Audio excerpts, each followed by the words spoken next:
Well, hi, everybody. Welcome in once again to another edition of Get to Know the Royals. And today I am joined by assistant women's volleyball coach Chandler Lentz. And we welcome you to the program, Coach Lentz. And I appreciate you taking the time to talk with us. Awesome. Thank you. Yeah, thanks for having me.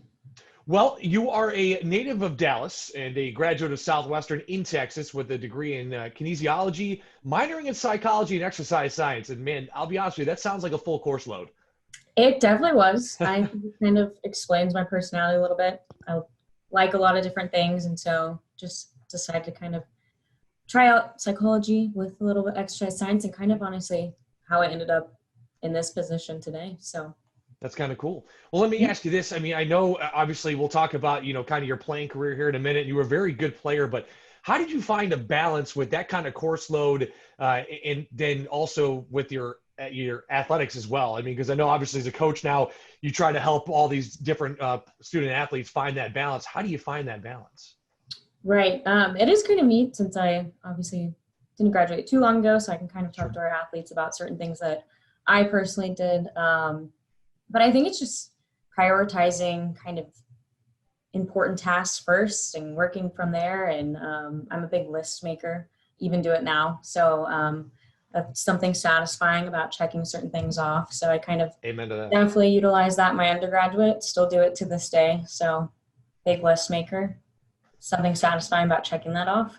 I agree. And yeah, I got Post-it notes all over my office that exactly. I go through and check them. Yep. No, I agree with you. There is a method to the madness, right? Right. That's exactly what I tell Coach Long that all the time. Like, there's a method to the madness in this office. Don't worry. Yeah, it's like, listen, you may not know where anything is, but I know where everything is. So there you go. Yes. I agree with that. Talking about your playing career, you were an All-American defensive specialist for Coach Long, playing 92 sets, 1,500 digs. And I don't know if you know this, but your 734 back in 2013 is actually the second most all-time in program history there for Southwestern. If you don't mind me asking, what got you into volleyball in the first place? And, what makes you love this sport so much? I kind of grew up in sports my entire life. I have two brothers. So we were always roughhousing in the backyard, that kind of thing. And then it was in high school when I really decided to kind of take volleyball seriously, stopped playing other sports and just started focusing kind of on the club world. And in Dallas, North Texas, it's a very strong kind of club world in that region. So from there, I went to a very unique high school, all-girls high school, and volleyball was one of the more popular sports. So I knew I had to kind of play on a competitive team to be competitive in that program. And then one thing led to another. And my senior year, I was committed at Southwestern and decided to play for Coach Long. So yeah, I just think I love being in a competitive atmosphere, and obviously the team dynamic is something that's really unique, especially on a volleyball team. Ultimate team sport. So that was something that kind of made me gravitate towards that sport as opposed to some of the other ones I played growing up. And, I know it's funny. I was talking to a couple of parents, at different matches this year, and they were all talking about that club world. And, my wife is a former collegiate volleyball player herself, and she talks about that club world all the time. What is it that's so special about that club world in terms of, with the amount of talent that is in the club level, how hard is it to sort yourself through that? Sure. It's kind of unique. I mean, I was fortunate over the past couple weekends, after being fully vaccinated, our season was done. I actually got to go to a convention center, and it is something about that atmosphere that's kind of a big thing with the club world are these huge qualifiers. So you can walk into a gym and there's 100 courts going at the same time. Which is really neat. And a lot of them, you can have your 13s teams playing at the same time as your 18s. So a lot of the younger athletes get to watch the older athletes. And then on top of that, you have college coaches swarming courts, trying to get, obviously, their respective recruits. So then you have, a 12-year-old standing next to maybe a Stanford coach. It's just a really unique environment to kind of be a part of. And I think that's kind of what sets it apart and makes it a little bit special are those big convention center atmospheres. Now, I know you've coached some club volleyball there in Texas and such. Can you talk a little bit about the differences between coaching at the club level and especially now at the collegiate side of things that you kind of moved up into that position? Sure. I think something that's a little unique from the club level is there's a lot of, I guess, very position specific coaches. And so you might coach your team, you know, because I think when I was in Dallas, I coached a 13s team, you know, head coach for a 13s team, but I would help run the Libero and DS clinics. So then you'd be working with, you know, an 18s team, and then you'd go into practice that night and have to run a 13s team. So I think that was something that was really unique in that environment, is just kind of tailoring skills to the, I guess, the level that you were coaching, which was really neat. But it kind of helps here with a little bit of coaching different kind of positions within this realm, because I was able to kind of go to certain clinics, you know, setter clinics. Obviously I wasn't a setter, and I was able to learn certain things from those clinics and apply them to here at Queens. I know I kind of joke with Coach Long, but first middles practice in our spring last year, we didn't really hit the ball at all, which is completely opposite from, you know, from a setter or DS or something. And like, we literally just worked on footwork and blocking for a solid 2 hours. And I was like, all right, so this is what happens in these practices. So I think that's what's pretty neat though within the club level, is you do get to go to very specific positional based practices, which obviously really helped kind of at this level and able to help different positions. Sure. Well, you know, we talked kind of, you mentioned kind of the full circle thing. You played for Coach Long. I mean, you know, how was playing for her? And then also kind of what have you learned from her during your playing years that's transferred now into your coaching career? So I think one of the fun things now is I feel like I'm almost a bridge for the girls at times, because I have run the systems that we run. I've been in the kind of mindset they've been at, and looked back at her and kind of understand where they're coming from. And also now from a coach, I'm understanding where she's coming from, because, you know, more behind the scenes stuff. I kind of get that perspective as well. So it really is kind of a bridge, a little bit of a communicator between the two, which has been really neat to kind of see. I think I've been able to cultivate relationships because of it, honestly. So, because, you know, we'll yell at a different system, I know exactly what she's talking about. So I can kind of help reiterate it and kind of be the echo, if you will, for her, which has been really neat. But obviously I enjoyed my time enough to come work for her. I have nothing but positive things to say, I mean, from my 4 years. So honestly, I was really grateful to kind of get back on the court, but just from a different perspective. I was saying that now kind of more on that peer level than the player coach dynamic. Now it's kind of, you know, I'm sure, and she's such a great person that I'm sure she has no issues with you bouncing ideas off of her, or, you know, coming up with stuff like that. And I think in her idea, it's probably nice having a former player, because like you said, something that maybe the ladies that you guys are coaching right now, they don't get, you do, so you can help explain it a little bit, you know, a little bit more, and just give them more of that. Like you said, you're a little bit less removed from graduation, and so they can kind of maybe meld with you a little bit different, and then move on into a relationship with Coach Long. So, you know, you mentioned earlier kind of, you like to kind of dabble in a lot of different things. I know you have your Master of Science in clinical mental health counseling, which I have to imagine that's kind of a cool thing to have as a coach. I mean, how does a background like that help influence your coaching style? It definitely helps. I mean, I think I see it come into play a lot when we have our individualized meetings, you know, whether it's preseason or postseason, because I'm able to utilize, obviously I don't have my license, so I have to kind of keep that in mind, but I do know, like, open-ended questions was a big thing that was kind of, you know, ingrained within like my training at, like, within those 2 years of my graduate work. So I think like having that ability to foster a conversation with a student athlete, especially if they are struggling with something, and kind of help them gain resources that, you know, might be beneficial for them at that time. So that's where I've definitely seen it come into play, are kind of some of those more individualized moments, whether it's like after a game or some kind of meeting that we're having with an individual athlete, which has been really neat to kind of utilize. Well, and of course, I know I was talking with Coach Long, you know, right after you guys were first able to finally get back on the court, and it had been 450 some odd days since you guys were able to get onto a court. So I have to imagine that you know, the counseling idea had to come into play at least at some point over this craziness here over this past year. Oh yeah, it absolutely did. So it's kind of fun. Some of the things I really enjoyed during my training were learning some of like the fun activities, whether it was a worksheet or an icebreaker, get to know you. So we actually connected with our team, obviously a lot through Zoom. Sure. But rather than, open up a Zoom meeting and you see, the 16 heads and we're all just kind of staring at each other, we actually would take some maybe worksheets about how you were feeling that day, or because obviously it was a lot to process. Nobody had ever really gone through something like that. So that was pretty unique in itself to kind of utilize some of those worksheets that I had used within my 2 years of studies, and applying it to the team was really neat.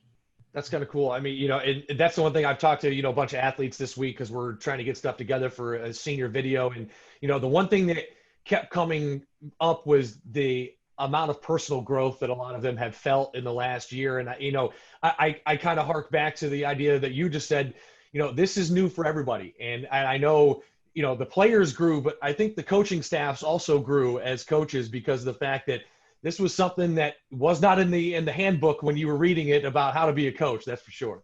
Right, exactly. And we actually were talking about that kind of today because we're kind of, shifting mindset to the fall a little bit. And I think we're going to still implement some of those Zoom meetings and fun activities that we introduced.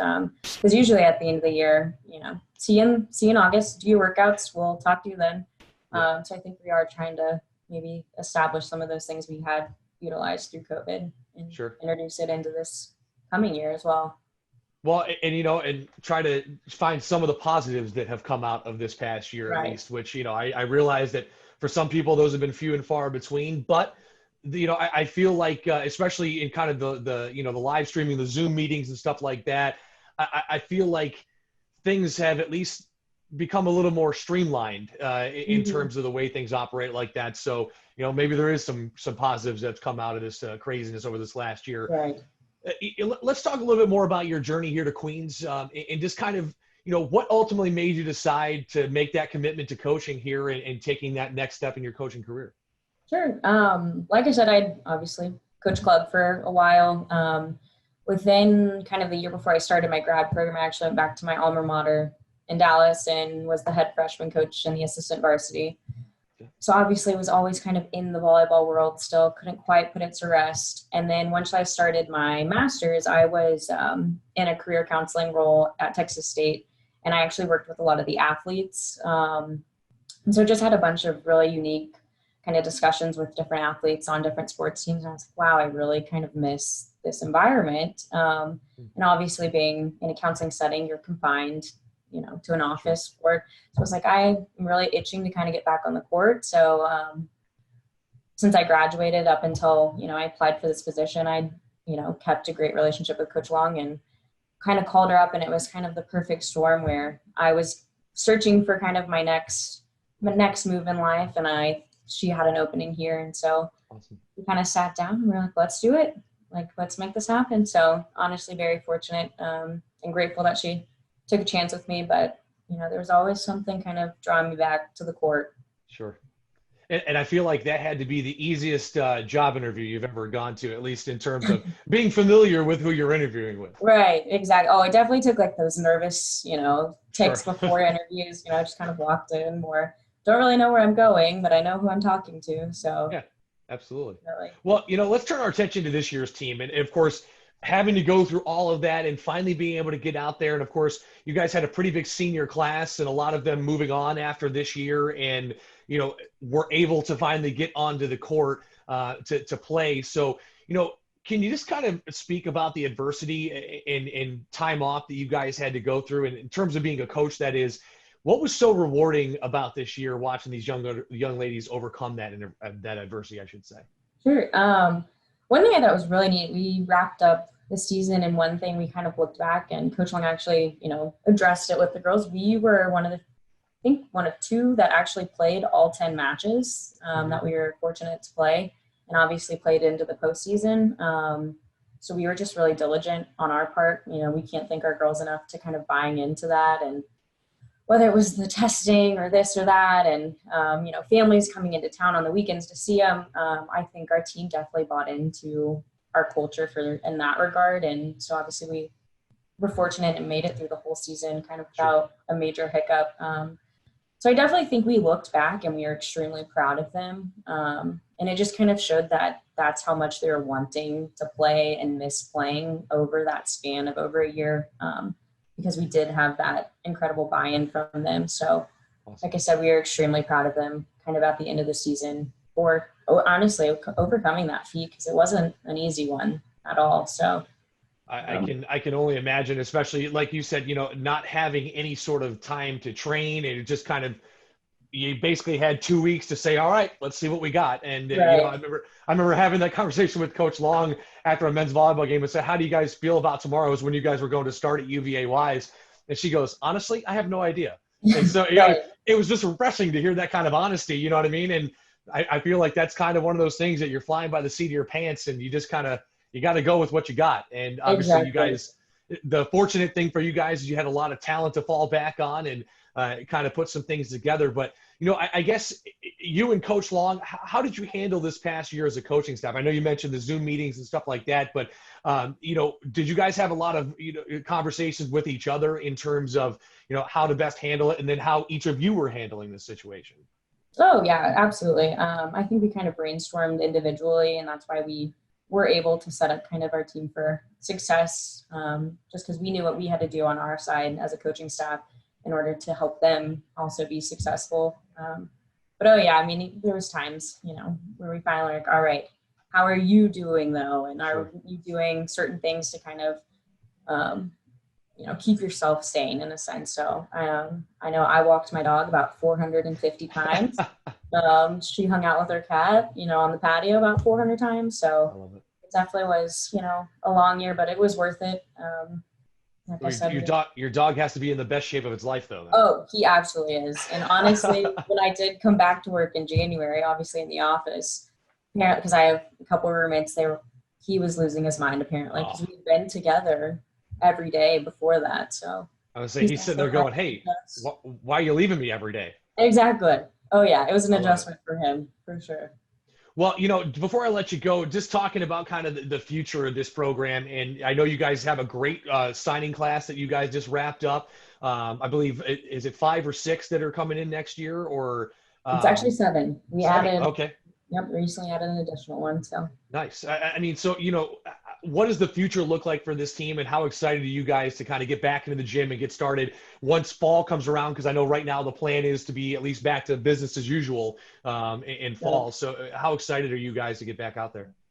I think we're really excited. I think one of the things we're really looking forward to is two-a-days, which sounds really weird because it is, even for coaching, you're standing most of the time. It's kind of grueling for everyone involved, but I think that's where you gain a lot of buy-in, and that's where team culture kind of develops. And so we're excited to, hopefully, which it sounds like we should be, business as usual, but kind of get those 2 weeks in where, we're grinding and figuring out kind of team dynamics a little bit. So the 7 that we're bringing in, we're super excited. A couple out-of-staters, quite a few in-staters. So I think we're bringing in some good ones to kind of match who we already have. So we're just kind of excited to, like you said, hopefully kind of get back to a little bit normalcy and figure out some stuff during 2-a-days, and we'll see where it goes.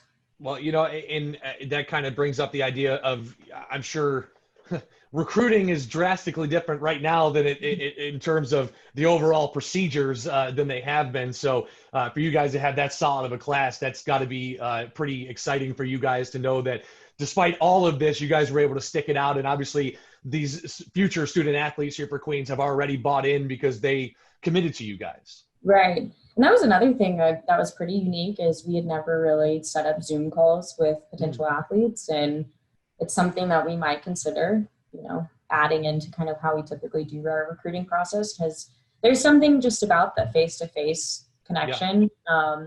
So I think that was a big reason why we did get some of those athletes that we wanted kind of throughout, because we really did make it a point to try to cultivate some type of relationship, since we couldn't obviously meet face-to-face. So definitely Zoom and FaceTime were kind of pivotal for us in kind of getting some of those recruits that we wanted.